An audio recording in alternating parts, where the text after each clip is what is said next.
እንኳን አደረሳችሁ እንኳን አብሮ አደረሰን ውድ የቅንጣት ቲዩብ ቤተሰቦቻችን እንደምናችሁ።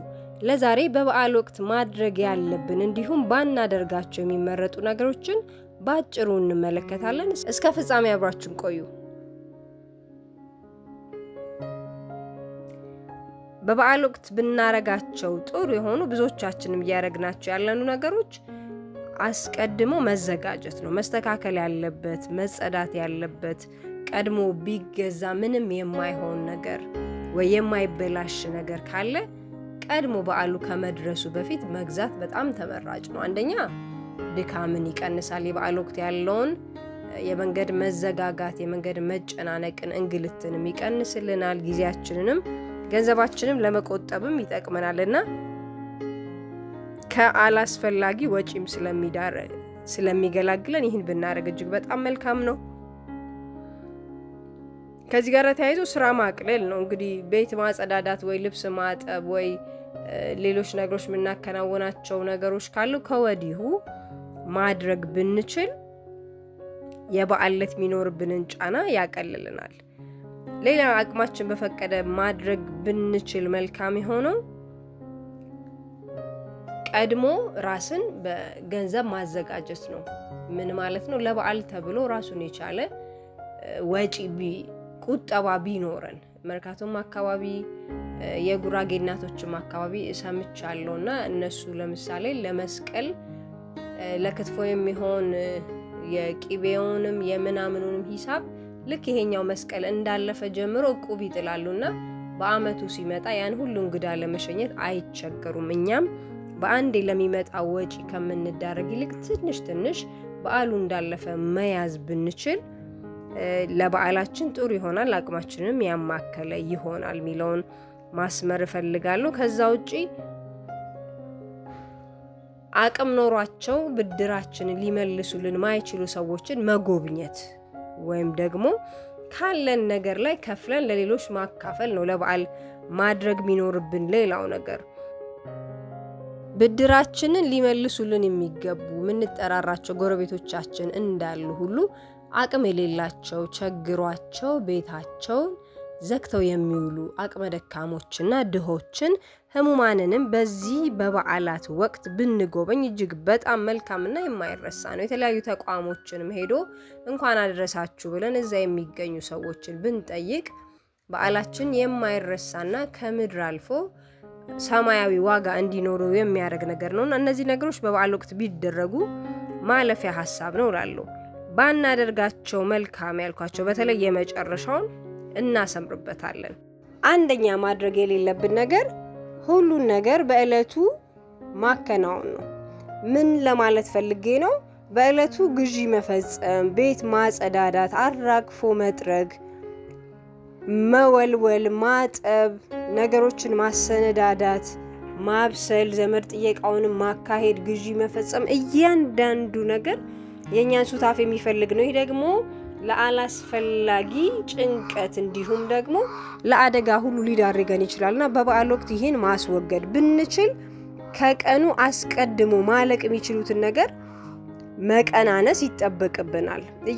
ስልክም መደወል ሊሆን ይችላል። ቤት ማጸዳዳቱንም ከሳምንት ከቀናት በፊት ማድረግ ያለብንን ማድረግ እንጂ በእለቱ ሁሉንም ነገር ለማድረግ መሞከር ይሄ በራሱ ትልቅ ጫና የሚያመጣብን እንዲሁም በዓል ድባባችንን የተዛባ እንዲሆን የሚያደርገው ነገር ነው። በሁለተኛ ደረጃ ደግሞ መጠን ያለፈ አመጋገብ እንዲሁም መጠጥ ነው። በብዛት የሚኖሩ በተለይ በኦርቶዶክስ ክርስትና ያሉ በዓላት ከብዙ የጾም ቆይታ በኋላ የሚመጡ ናቸውና ሰውነታችን ከጥሉላት ምግብ፣ ከወተት ተዋጽኦ፣ ከእንስሳት ተዋጽኦ ርቆ ነው የከረመው። በአንድ ጊዜ ቅባት የበዛበት ምግብ ማከታተልና መመገብ ልክ አይሆንም። ለጤናችንም የማይመከርና የጤና መታወክ ሊያስከትልብንም የሚችል ነገር ነውና ማለማመድ እንደውም እናቶች ተልባና የመሳሰሉ ነገሮችን መጀመሪያ እንዲጠጣ ያደርጋሉ አይደል? ሆድ እንዲለሰልስ እንዲለምድ፣ ከዛ በኋላ ጥቂት መመገብ ነው። ቤታችንም ቅባት የበዛበት በልተን ከጎረቤት ከጓደኞቻችን ከዘመድ አዝማድ ጋርም ስንጠራራ ተመሳሳይ ይዘት ያላቸውን ምግቦች መመገብ፣ በተለይ ደግሞ በመጠኑ ሳይለማመዱ ፈጽሞ ልንተገብረው የማይገባ ወይም መመጠን ያለብን ነው። ተመግበን ከሄድን እባካችሁ ይህ ቢበቃኝ ወይ በኋላ ብመገብ ወይ ነገ ብለን መናገር ብንችል ሰዎቹም ደግሞ መረዳት። በእርግጥ ሰው የደገሱለትን ሲመገብ የወለዱትን ሲስሙለት ደስ ይለዋል ይባላል። ለወትሩ ግን ጤናችንን የሚያውክ ሲሆንና ላላስፈላጊ እንግልትና ጫና የሚዳርገን ከሆነ ግን ይህንንም በደንብ ልንመለከት ይገባል። ሌላና ለጥንቃቄ ልናደርግ የሚገባን አስቀድመን በተለይ ኤሌክትሪክ ፍጆታን ተጠቅመን ምናበስላቸው ምናስተካክላቸው ነገሮችን ቀድመን ማጠናቀቅ ነው። በሀገራችን ባለው ነባራዊ ሁኔታ የመብራት መቆራረጥ በተለይ ደግሞ የበዓል ወቅትን ጠብቆ ስለሚያይል ይህን ለመከላከል አስቀድሞ ማይበላሹና መዘጋጀት የሚችሉ ነገሮችን አስቀድመን ማዘጋጀትም መረሳት የሌለበት ነገር ነው። መብራቱን ተማምነን መቀመጥ አይኖርብንም ማለት ነው።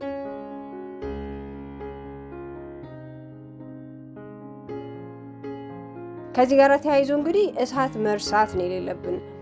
የቆሰቆስነውን ነገር በደንብ በአግባቡ ማጥፋት፣ የለኮስነውን ነገር ማጥፋት። መብራት ሲመልስ ሲመጣ ሲሄድ ባለው ክፍተት ብዙ የእሳት አደጋ ከድካምም የተነሳ ከተያያዥ ከድርብርብ ኃላፊነት ስራዎችም የተነሳ ይመጣልና ይህንን ለመከላከል ከወዲሁ በተስተካከለ ሁኔታ ይህን ማጥፋትና ማስተካከል ይኖርብናል።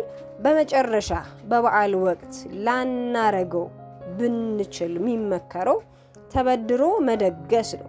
አንዳንዴ ለሰው መኖር መልካም ነው። ሆኖም ራሳችን እየበደልንና ለሰው ታይታ ብለን መኖር ግን እጅግ በጣም መወገድ ያለበትና አላስፈላጊ ነውና ለሰው መኖር ትተን ራሳችን ቤታችን አቅማችን የፈቀደልንን ነገር ማድረግና መወሰን መሆን አለብን እንጂ ነገ ሊያርገዋልና ብለን ነገ ወር ሙሉ አመት ሙሉ ምን ከፍለው ዕዳ ውስጥ ገብተን ለዕለት ፌሽታ፣ ለዕለት ጨዋታ፣ ለዕለት ደስታ መሰዋት የለብንም። በዓልን አቅማችን በፈቀደ መልኩ መልካም አድርገን ማክበር፣ ከሰዎች ጋር ተጠራርተን ተሰባስበን ማክበሩ እንዳለ ሆኖ ብድር ውስጥ ገብተን አላስፈላጊ ወይ ለነገ የሚጠቅም መሰረታዊ ነገራችን እያወከብን ግን መሆን የለበትም እላለሁ። በበዓል ወቅት እነዚህን ብናደርግ እንዲሁም ባናደርግ ያልኳቸውን አስቀምጫለሁ።